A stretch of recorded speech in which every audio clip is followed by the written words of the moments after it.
கொடுத்திருக்கிறார். முதலமைச்சர் அவர்கள் என்ன வாக்குறுதி? மகளிர் உரிமை தொகை மீண்டும் ஆட்சிக்கு வந்தோடனே 2000 ரூபாய் உயர்த்தி தருவேன் வாக்குறுதி கொடுத்திருக்கிறோம்.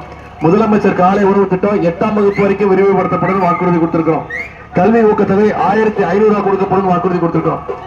ஓஏபி முதியோர் உதவித்தொகை 1600 இருந்து 2000 ரூபாய் உயர்த்தி தருவோம்னு வாக்குறுதி கொடுத்திருக்கிறோம். எல்லாத்தை விட முக்கியமான வாக்குறுதி உங்களுக்கு தெரியும். ஆட்சி அமைஞ்சோடனே நம்முடைய முதலமைச்சர் அவர்கள் அனைத்து மகளிருடைய கைகள்லையும் 8000 ரூபாய் நம்முடைய முதலமைச்சர் அவர்கள் கொடுத்துருவாங்க. அந்த 8000 ரூபாய் மகளிர் அவங்க வீட்டுக்கு என்ன தேவையோ, என்ன மின்சாதன பொருட்கள் தேவையோ அதை அவங்களே முடிவு பண்ணி வாங்கிக்கலான்னு முதலமைச்சர் அவர்கள் உத்தரவு போட்டிருக்காங்க. இந்த திட்டத்தை எல்லாம் அடுத்த ஒரு வாரம் நீங்க ஒவ்வொருத்தரும் ஒவ்வொரு வாக்காளரை சந்திச்சு ஒவ்வொரு தெருவா போய் உங்களுடைய பகுதிகளில் வாக்காளர்களை சந்திச்சு இந்த பிரச்சாரத்தை பண்ணீங்கன்னா நிச்சயம் அந்த தங்கபாண்டியன் அவர்களை அதிகமான வாக்கு வித்தியாசத்துல உதயசூரிய சின்னத்துல ஜெயிக்க வச்சு மீண்டும் சட்டமன்றத்தை அனுப்புங்க. ஏற்கனவே போட்டோ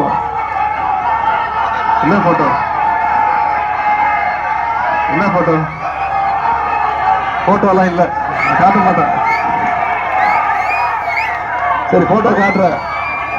நீங்க எல்லாம் ஒரு வாக்குறுதி கொடுக்கணும். தங்கபாண்டியன் ஜெயிக்க வச்சிருக்கீங்களா? ஜெயிக்க வச்சிருக்கீங்க, அது எனக்கு தெரியும். அதிகமான வாக்கு வித்தியாசத்தில் ஜெயிக்க வைப்பீங்களா? எவ்வளவு வாக்கு வித்தியாசத்தில் ஜெயிக்க வைப்பீங்க? குறைஞ்சது 25,000 வாக்கு வித்தியாசத்தில் ஜெயிக்க வைக்கணும். செய்வீங்களா? இதான் அந்த போட்டோ.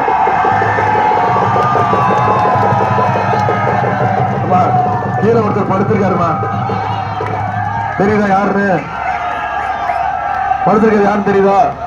அவர் தான் எதிர்கட்சி தலைவர் திரு எடப்பாடி பழனிசாமி. இப்படிதான் அவரு முதலமைச்சர் ஆனார். இதான் சொன்னேன், நான் ஒன்னும் பொய் சொல்லல. இப்ப என் மேல பயங்கர கோபத்துல சுத்திட்டு இருக்காரு. சரியா? என்ன கண்ணா அப்படின்னு திட்டிட்டு இருக்கிறாரு. இப்படிதான் அவர் முதலமைச்சர் ஆனார். நீங்க யாரும் வாக்களிச்சு மக்கள் வாக்களிக்கல. திரு எடப்பாடி பழனிசாமி அவர்களுக்கு 2016ஆம் ஆண்டு மக்கள் வாக்களிச்சது மறைந்த முதலமைச்சர் ஜெயலலிதா அம்மையா இருக்கு. இப்படிதான் காலை பிடிச்சு முதலமைச்சர் ஆனாரு. இப்ப சொல்றது என்ன தப்புன்னு கேட்கற? தப்பு கிடையாது. காலை பிடிச்சது தப்பு கிடையாது. ஆனா பிடிச்ச காலையை வாரி விட்டாரு தெரியுமா? அதுதான் தப்புங்கிறதா இன்னைக்கு நம்ம மக்கள்கிட்ட எடுத்து சொல்லணும்.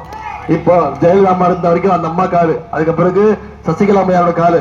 இன்னைக்கு டெல்லிக்கு போய் நான் மோடியோட காலை தான் பிடிச்சி தொங்குவேன்னு தொங்கிட்டு இருக்கிறாரு. நாம எல்லாம் முரட்டு பக்தர்கள் பார்த்திருப்போம், முரட்டு தொண்டர்கள் கேள்விப்பட்டிருப்போம். நீங்க பாத்திருக்கீங்களா ஒரு முரட்டு அடிமைய?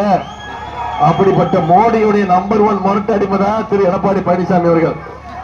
நம்முடைய தலைவர் மீண்டும் மீண்டும் சொல்றது, இந்த தேர்தல் தமிழ்நாடு வெர்சஸ் டெல்லி. தமிழ்நாடு நாம ஜெயிச்சு காட்டணும், டெல்லியை ஓட விரட்டணும்.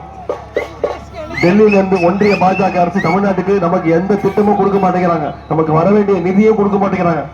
தமிழ்நாட்டை தொடர்ந்து புறக்கணிச்சுக்கிட்டே இருக்கிறாங்க. அப்படிப்பட்ட ஒன்றிய பாசிச சங்கி கூட்டத்தை தமிழ்நாடு நாம புறக்கணிக்க வேண்டிய நேரம் இந்த சட்டமன்றத்தில் செஞ்சு கொடுப்பீங்களா? உங்களை எல்லாம் அன்போடு கேட்கிறேன், பண்போடு கேட்கிறேன், பாசத்தோடு கேட்கிறேன், உரிமையோடு கேட்கிறேன், உங்க வீட்டு பிள்ளையாக கேட்கிறேன். இன்னும் பெருமையா சொன்னா தலைவருடைய மகனாக இருந்து கேட்கிறேன். டாக்டர் கலைஞருடைய பேரனாக இருந்து உதயசூரிய சின்னத்துல நாங்கள் தங்கபாண்டியன் அவர்களுக்கு ஆதரவு தந்து வாக்களிச்சு மிகப்பெரிய வாக்கு வித்தியாசத்துல ஜெயிக்க வைக்கணும். செஞ்சு கொடுப்பீங்களா? உங்களுடைய அன்புக்கு வரவேற்புக்கு நன்றி.